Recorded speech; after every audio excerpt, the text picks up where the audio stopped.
ലൈവില് കുറെ നേരം മുമ്പ് ജിസയിലും അനുമോളും തമ്മിൽ ഫിസിക്കലായിട്ടൊരു സംഭവം ഉണ്ടായല്ലോ. ചുണ്ടിൽ കയറി പിടിച്ചിരുന്നു. ആ സമയത്ത് അനുമോളെ ജിസയിൽ തള്ളുന്നുണ്ട്. ഇത് കഴിഞ്ഞ് കൺഫെഷൻ റൂമിലേക്ക് രണ്ടുപേരെയും വിളിപ്പിക്കുന്നുണ്ട്. രണ്ടുപേരുടെയും ഭാഗത്ത് തെറ്റുണ്ട് എന്ന് തന്നെയാണ് ബിഗ് ബോസ് പറഞ്ഞത്. രണ്ടുപേരോടും ലാലേട്ടൻ എപ്പിസോഡിന് വേണ്ടി കാത്തിരിക്കാനൊക്കെ പറയുന്നുണ്ട്. രണ്ടുപേർക്കും ഇതിൻ്റെതായ പണി കിട്ടുമെന്നാണ് തോന്നുന്നത്. പിന്നെ അവർ കൺഫെഷൻ റൂമിൽ പറഞ്ഞ പോയിന്റ്സും കാര്യങ്ങളൊക്കെ വേറെ തന്നെ നമുക്ക് പറയാം. അപ്പൊ ഇത് കഴിഞ്ഞ് നെവിനെ ബിഗ് ബോസ് എണീപ്പിച്ച് നിർത്തുന്നുണ്ട്. എന്നിട്ട് ചോദിക്കുന്നു ക്യാമറയിൽ നോക്കി എന്താണ് പറഞ്ഞത് എന്നുള്ളത്. അപ്പോൾ നെവിൻ അതിനുള്ള എക്സ്പ്ലനേഷൻ കൊടുക്കുന്നുണ്ട്. അനുമോളെ ഇപ്പൊ തന്നെ എവിക്റ്റ് ചെയ്തില്ലെങ്കിൽ, അല്ലെങ്കിൽ ഇനി മുതലുള്ള എല്ലാ ആഴ്ചയും നോമിനേഷനിൽ ഇടണം. അത് ചെയ്തില്ലെങ്കിൽ ഞാൻ ക്വിറ്റ് ചെയ്ത് പോകുമെന്നാണ് നെവിൻ പറഞ്ഞത്. അത് വൈകാരികമായിട്ട് പറഞ്ഞതാണെന്നൊക്കെ ആദ്യം നെവിൻ പറയുന്നുണ്ടെങ്കിലും പിന്നീട് ആ ഒരു നിലപാടിൽ ഉറച്ചു നിൽക്കുന്നുണ്ട് എന്ന് തന്നെയാണ് നെവിൻ പറയുന്നത്. ബിഗ് ബോസ് ചോദിക്കുന്ന സമയത്ത് അതിനെ മൂപ്പിച്ചു വിടാനായിട്ട് ആദില, നൂറ എന്നിവരും ഉണ്ടായിരുന്നു. നീ ആണാണെങ്കിൽ പോ എന്നൊരു കാര്യം ആരുടെ വായിന്ന് കേട്ടാലും അവരുടെ വായിന്ന് ഞാൻ ഒട്ടും പ്രതീക്ഷിച്ചില്ല കേട്ടോ.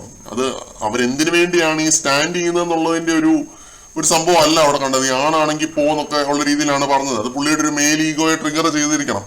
അവരത് പറഞ്ഞ സമയത്ത് നെവിൻ പറഞ്ഞത് ഇതാണ്: ഞാൻ നിങ്ങളുടെ കമ്മ്യൂണിറ്റി റെപ്രസെന്റേഷൻ ആണ്, ഞാൻ നിങ്ങളോട് പറഞ്ഞിട്ടില്ല എന്ന രീതിയിലൊക്കെ നെവിൻ പറയുന്നുണ്ട്. ഇത് പറഞ്ഞത് ഒരു ഒറ്റ ഓട്ടമായിരുന്നു. ആ വഴി പെട്ടി സാധനങ്ങളും എടുത്തില്ലെന്ന് തോന്നും. ഒറ്റ ഓട്ടമായിരുന്നു. അനുമോൾ ഇതൊക്കെ കണ്ടൊരു പൂച്ചയെ പോലെ ഒരു മൂലയിൽ നിൽക്കുന്നുണ്ടായിരുന്നു കേട്ടോ. കരയുമാണ്.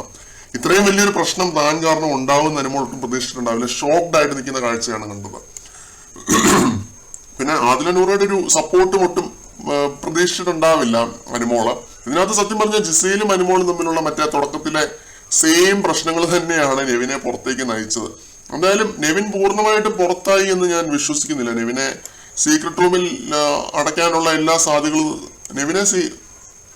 നെവിൻ സീക്രട്ട് റൂമിലായിരിക്കാനുള്ള സാധ്യതകൾ തന്നെയാണ് ഞാൻ കാണുന്നത്. കാരണം ഇതിനകത്ത് ബിഗ് ബോസിന്റെയും കൂടി ഒരു പ്രൊവോക്കിംഗ് ഉണ്ട്. ശ്രദ്ധിച്ചു കണ്ടാലും മനസ്സിലാവും. ഡോറ് തുറന്നിടുക എന്ന് പറയുന്നത് തന്നെ പുറത്തേക്ക് ഓടാൻ പ്രേരിപ്പിക്കുന്ന ഒരു കാര്യമാണ്. അപ്പം ബിഗ് ബോസും കൂടെ ഡോറ് തുറന്നിട്ട് ഒരു സൈഡിൽ ആദില, നൂറ പ്രൊവോക്ക് ചെയ്യുന്നു, ഒരു സൈഡ് ബിഗ് ബോസ് പ്രൊവോക്ക് ചെയ്യുന്നു.